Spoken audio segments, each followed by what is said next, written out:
Hello my dear students, after Gauss law we will start today charge distribution. Okay Gauss law के बाद आज हम पढ़ेंगे charge distribution के बारे में और उसके बाद हम शुरू करेंगे गाउस की एप्लीकेशंस. ठीक है, देखो बच्चों, जितने भी ऑब्जेक्ट्स होते हैं उन सभी के ऊपर जो चार्ज का डिस्ट्रीब्यूशन होता है वो मेनली दो तरह का होता है. जैसे मान लीजिए मेरे पास कोई सरफेस है, ठीक है, ये सरफेस है मेरे पास किसी भी ऑब्जेक्ट की. इस पे चार्जेस मान लीजिए कुछ यहाँ पे हैं, कुछ यहाँ पे हैं, मान लीजिए कुछ यहाँ पे हैं, कुछ यहाँ पे हैं.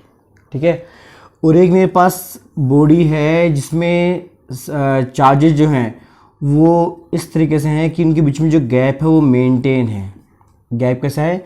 मेंटेन है. ठीक है, तो देखो बच्चों ध्यान दो, अगर चार्जेस हर पॉइंट पे डिफरेंट हो, मतलब चार्जेस का जो अमाउंट है वो डिफरेंट होता है, तो ऐसे डिस्ट्रीब्यूशन को हमने बोला है नॉन यूनिफॉर्म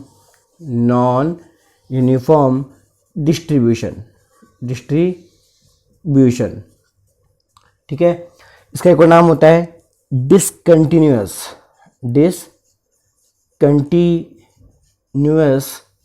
चार्ज डिस्ट्रीब्यूशन. क्यों बोलते हैं ऐसा भी? देखिए, जैसे मान लो मैं यहाँ से चला तो बीच में एकदम चार्ज गायब हो गए, फिर वापस चार्ज आ गए, फिर वापस गए, फिर वापस आ रहे हैं.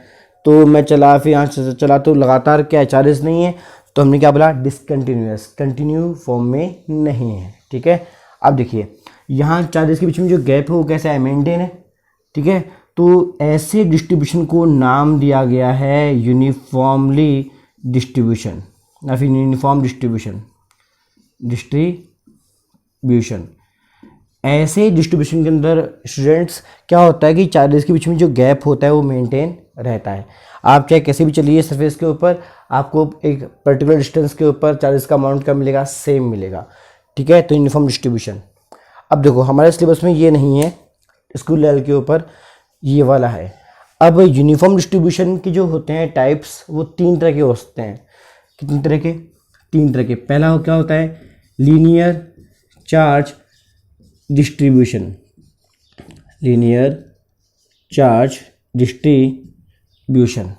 ठीक है, दूसरा क्या होता है? Surface charge distribution. एक होता है बच्चों वॉल्यूम चार्ज डिस्ट्रीब्यूशन.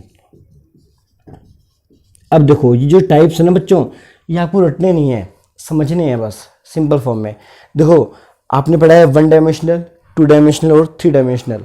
ठीक है, 1 डायमेंशनल ऑब्जेक्ट क्या होते हैं? जिनकी ओनली क्या होती है? लेंथ होती है. जैसे मेरे जो बाल है वो कैसे हैं? 1D ऑब्जेक्ट है, 1 डायमेंशनल ऑब्जेक्ट है. क्योंकि मैं जब बालों की बात करूँगा तो मैं बात करूँगा ओनली लेंथ की. या मान लीजिए मेरे पास कोई मेटेलिक वायर है, आपकी हाउस वायरिंग जो होती है उसमें वायर काम आता है. ठीक है, आमतौर पे बहुत पतला वायर होता है.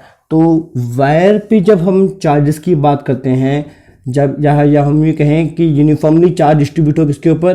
किसी वायर के ऊपर, तो इस डिस्ट्रीब्यूशन को हम क्या बोलते हैं? लीनियर चार्ज डिस्ट्रीब्यूशन बोलते हैं. ठीक है, अब देखिए सरफेस चार्ज डिस्ट्रीब्यूशन. नाम में क्या आ रहा है?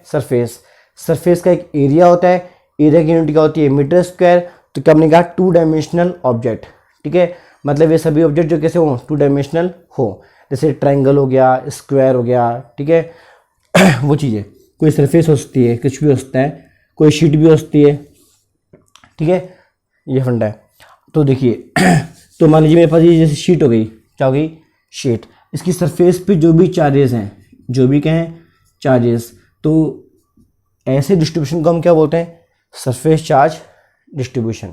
अब होता है 3 dimensional object like sphere, cone, cylinder. ठीक है, तो उनके लिए हम काम में क्या लेते हैं? Volume charge distribution. जैसे मेरे पास एक स्फीयर आया, क्या आया? स्फीयर में जो भी चार्ज होगा उसके लिए हम क्या डिफाइन करेंगे? Volume charge distribution. उसके हर एक पॉइंट पे भी क्या होगा? चार्ज पार्टिकल्स प्रेजेंट रहेंगे. ठीक है बच्चों, अब ध्यान देना, इसमें 2 पॉइंट और हैं. अगर आपको पता है जैसे आपकी अंगूठी होती है, सगाई वाली अंगूठी, हाँ, अंगूठी बनती किससे है? वायर से बनती है. भी वायर को मोड़ दीजिए, आप चांदी के वायर को क्या कर दीजिए?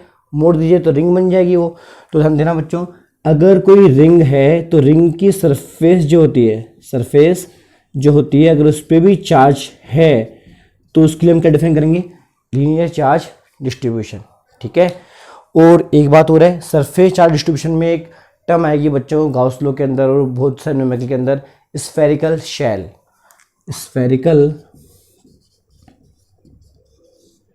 शेल, अब ये है क्या, ध्यान देना, जैसे आप बच्चों की बोल देते हो प्लास्टिक की बोल आती है, अंदर से खोखली होती है, बाहर से प्लास्टिक है, तो ऐसी बोल्स, ऐसे ऑब्जेक्ट्स जो अंदर से कैसे हों, खोखले हों, सॉलिड नहीं हो। ठीक है। तो ऐसे ऑब्जेक्ट्स के ऊपर चार्जेस हमेशा उन्हीं कहाँ रहेंगे, सरफेस के ऊपर रहेंगे।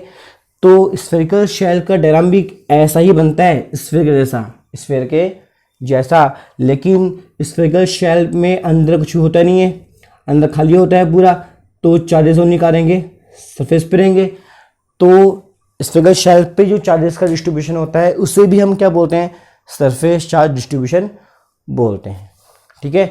तो बच्चों ये हमारे पास 3 टाइप्स थे किसके, चार्ज डिस्ट्रीब्यूशन के। ठीक है। अब हम पढ़ेंगे गाउस लॉ, लेकिन उससे पहले इन तीनों ही डेफिनेशन के अंदर कुछ तीनों के फॉर्मूले दे रखे हैं, फॉर्मूले हमारे सिलेबस में हैं, वो हमें डिफाइन करने पड़ेंगे। कैसे, ध्यान दीजिए, मैं इसको रब कर रहा हूँ एक बार, वीडियो को पॉज करके इनको आप लिख लेना। ठीक है। अपनी कॉपी के अंदर आप काम आएंगे ये, और आगे बढ़ते हैं। फिर देखो ध्यान दो बच्चों, लीनियर चार्ज डिस्ट्रीब्यूशन मैंने क्या बोला, किसमें किसी बात करते हैं, वायर की बात करते हैं, जब किसकी बात करते हैं, रिंग की बात करते हैं। तो जब किसी वायर पे चार्ज होता है तो बच्चों हम बात करते हैं charge per unit length, charge per unit length की, उसको हमने नाम दिया है linear charge distribution, linear charge distribution नाम दिया है। ठीक है। मतलब इसको हम मान लीजिए कैपिटल Q अपॉन में कैपिटल L। देखो इस वायर की लेंथ मान लो अगर कैपिटल L हो, यहाँ से कहाँ तक, यहाँ तक L, और यहाँ से यहाँ तक जो भी चार्ज का अमाउंट है, टोटल चार्ज, तो कहाँ आएगा, यहाँ पे आएगा। ठीक है। और इसको हम शो करते हैं इन टर्म्स ऑफ एलिमेंट भी, और लगाया मैंने, ध्यान दो। अगर हम इस पूरे लेंथ की बात नहीं करें, ठीक है, मैंने आपको गाउस लॉ में समझाया था लास्ट वीडियो के अंदर, एलिमेंट लेंथ, एलिमेंट एरिया, जैसे ये मार्कर है तो इस कंप्लीट लेंथ कितनी होती है, कैपिटल L मान लीजिए। अब मैंने कहा कैप की लेंथ कितनी होगी, तो आपने क्या बोला, DL। ठीक है। तो DL का मतलब एक एलिमेंट है किसका, लेंथ का। तो अगर इस टोटल लेंथ को ना लेकर हम एक छोटा सा पार्ट लें, छोटा सा हम क्या लें, पार्ट लें, मान लो मैंने ये लिया, तो इस पर जो चार्ज होगा उसको माना जाता है क्या, DQ। ठीक है, एलिमेंट चार्ज। तो एलिमेंट चार्ज, और यहाँ से यहाँ तक की जो लेंथ होगी वो लेंथ बहुत छोटी होगी, बहुत ही छोटी होगी, उसको हम क्या बोलते हैं, एलिमेंट लेंथ DL। तो क्या आएगा, DL। तो लैम्डा को आप इस फॉर्म में भी शो कर सकते हो, इस फॉर्म में भी शो कर सकते हो, दोनों में एक फ़र्क है। अगर आप इसकी बात करोगे तो आपने बात की है छोटे से हिस्से की बात की है। ठीक है। अगर आप ये लोगे तो आप किसकी बात करोगे, कंप्लीटली की बात करोगे। अब देखिए नेक्स्ट क्या है, सरफेस चार्ज डेंसिटी। मैंने लिखा है बच्चे शॉर्ट में इसको, चार्ज है पूरा। ठीक है। Density sigma. तो देखो सिंपल सी बात है, लीनियर में मेरे पास क्या आया, लेंथ आया, सरफेस में सरफेस का होता क्या है, एरिया होता है, तो क्या रहेगा, चार्ज अपॉन में एरिया। ठीक है। जैसे ये भी जो भी सरफेस है, अगर ये रेक्टेंगुलर शेप में है तो लेंथ इंटू ब्रेथ, अगर ये स्क्वायर शेप में होती तो क्या होता, साइड का स्क्वायर, तो जो भी इसका एरिया बनेगा वो यहाँ पे आ जाएगा। ठीक है। तो वो चीज़ है, इसको भी एलिमेंट एरिया की फॉर्म में लिख सकते हो आप, DQ बाय DA। जैसे मेरे पास ये पूरी सरफेस का हमने चार्ज नहीं लिया, हमने ओनली इसका ओनली इतना सा पार्ट लिया, इतना से हमने क्या लिया, पार्ट लिया, तो इसका जो एरिया होगा वो तो कितना हो जाएगा, एलिमेंट एरिया DA, और जो इस पर चार्ज होगा वो क्या कहलाएगा, एलिमेंट चार्ज DQ। ओके। तो वो चीज़ है। फिर देखिए नेक्स्ट वॉल्यूम के लिए, तो वॉल्यूम चार्ज डेंसिटी, बच्चों का सिंबल इसका फिक्स है रो, यहाँ पे क्या है सिग्मा, यहाँ एम है। तो देखो नाम में क्या लिखा हुआ है, वॉल्यूम। वॉल्यूम क्या होता है, 3 डायमेंशनल ऑब्जेक्ट का होता है, स्फीयर, सिलेंड्रिकल। ठीक है, इस तरीके से। तो यहाँ पे क्या देगा, चार्ज अपॉन में क्या, वॉल्यूम। तो ये सिंपल सी डेफिनेशन हैं, सिंपल से फॉर्मूले हैं। इनका यूज़ क्या है ध्यान दीजिए। गाउस लॉ की एप्लीकेशन हम जब पढ़ेंगे तो उसमें मान लीजिए ऑब्जेक्ट कैसा है, वन डायमेंशनल है तो काम में क्या लेंगे लैम्डा, अगर टू डायमेंशनल है तो काम में क्या लेंगे सिग्मा, अगर थ्री डायमेंशनल है तो काम में क्या लेंगे रो। ठीक है, तो इनका यही यूज़ होता है। न्यूमेरिकल्स के अंदर भी हम यही बात करेंगे बाद में। ठीक है, तो अभी हम पढ़ेंगे इसकी जस्ट बाद गाउस की फर्स्ट एप्लीकेशन। ठीक है, जो कि बहुत ही इंपॉर्टेंट है।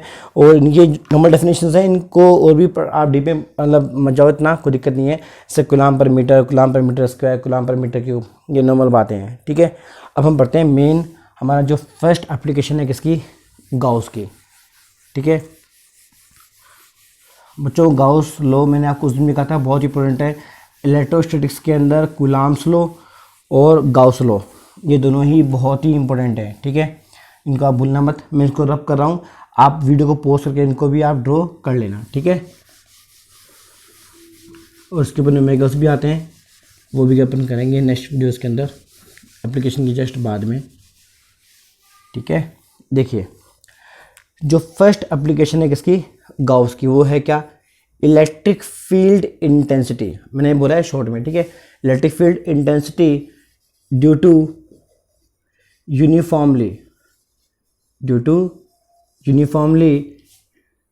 इन्फिनिटली लॉन्ग स्ट्रेट वायर,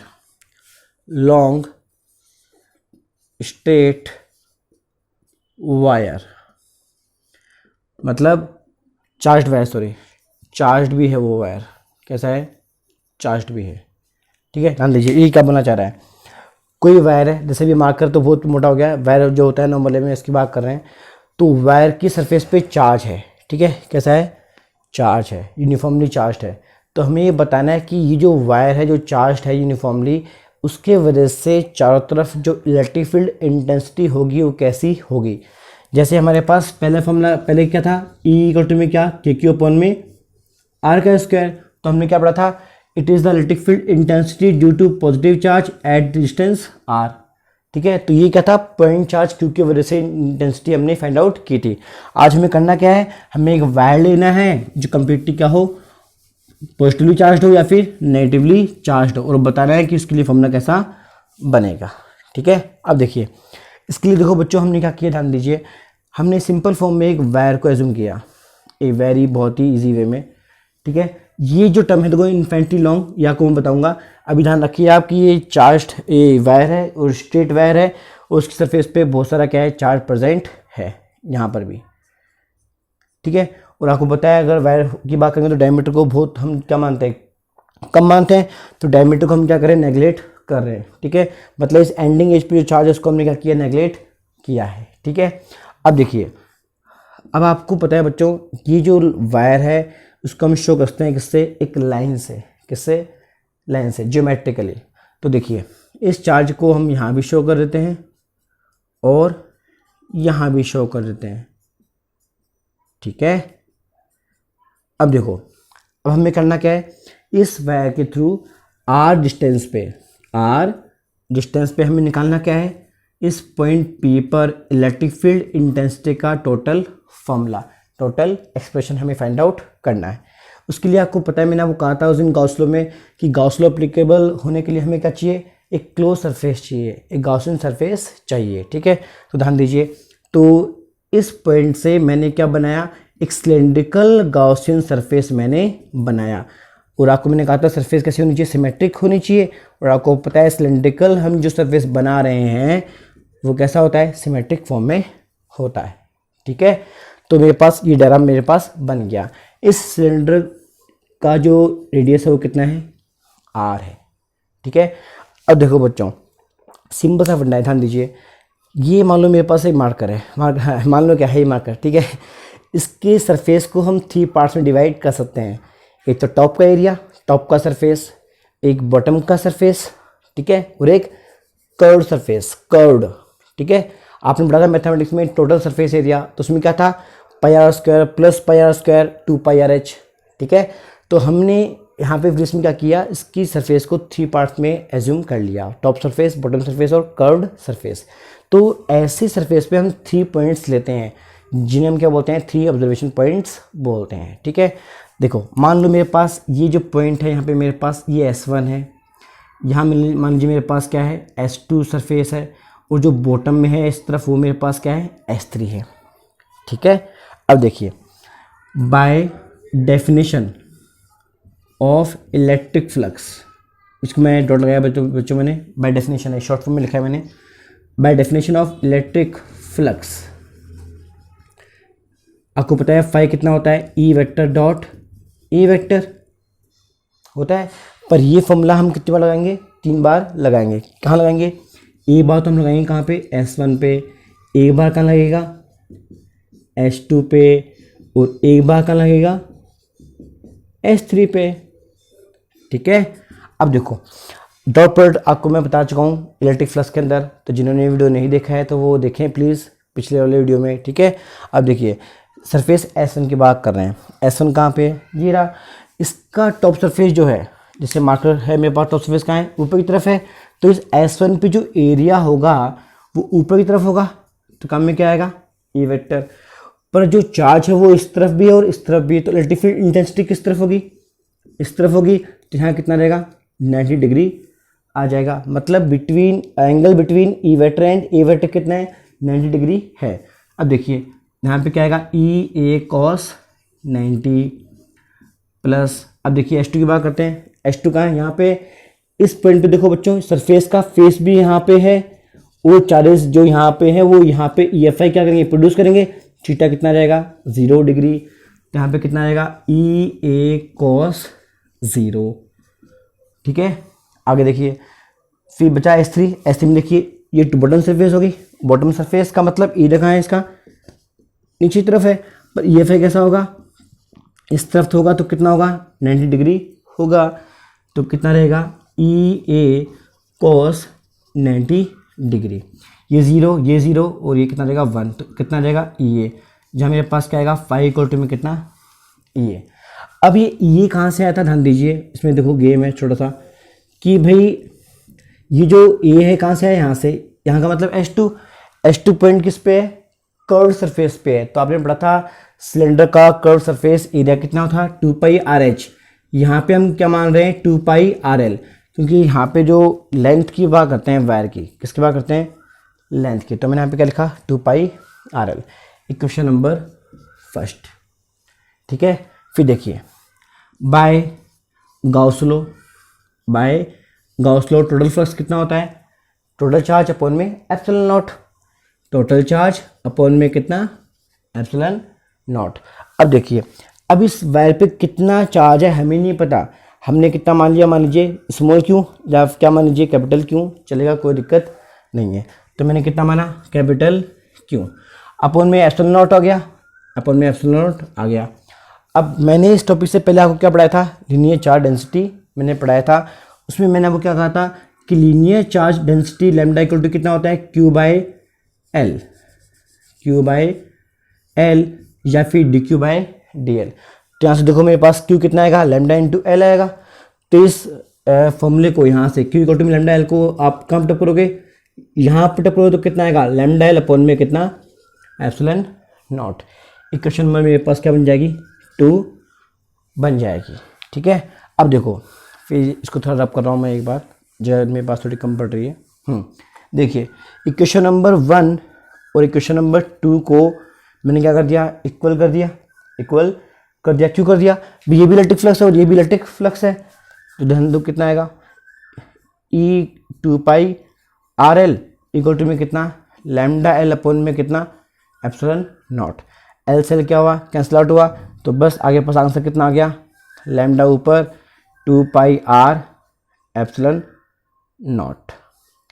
तो देखो बच्चों ध्यान दो, या तो आप ये फॉर्मूला याद रखो या फिर इसको इजी वे में याद करने के लिए आपको पता है कूलम्ब्स लॉ में जो के कांस्टेंट आता है वो कितना होता है 1/4 पाई एप्सिलॉन नॉट, तो 1 अपॉन में 4 पाई चाहिए, नीचे 2 आ रहा है तो 2 से हमें 4 बनाना है, तो क्या करना पड़ेगा 2 ऊपर इंटू करोगे नीचे भी इंटू करोगे, तो जो जब नीचे इंटू करोगे तो क्या बन जाएगा के बन जाएगा, ऊपर वाला 2 तो काम में आएगा तो 2 की लैम्डा अपॉन में कितना आर बन जाएगा।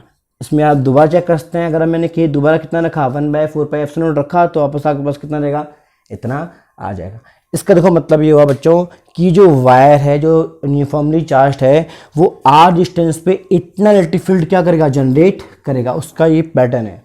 ठीक है, और आपको पता है ये सरफेस है वायर की, यहाँ पे ई वेक्टर कैसे है, देखो नॉर्मल है ही नहीं है, इसे S2 पे देखो, S2 पे ये कितना था, यहाँ पे था, तो S2 पॉइंट कैसा है, परपेंडिकुलर है, इसलिए ध्यान दो हम यहाँ पे क्या लिखते हैं हमेशा, ई वेक्टर इक्वल टू में 2k लैम्डा अपॉन में r इंटू में कितना, n कैप।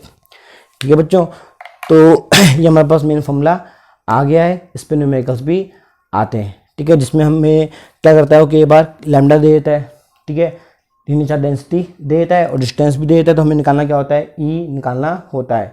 या फिर हमें लैम्डा के बार डायरेक्ट नहीं देके क्या दे देता है, वो चार्ज भी दे देता है और लेंथ भी दे देता है इसकी वायर की, तो निकालना क्या पड़ता है, ई वेक्टर निकालना पड़ता है। ठीक है, तो बच्चों इस तरह से हमने आज पढ़ा first application of Gauss law.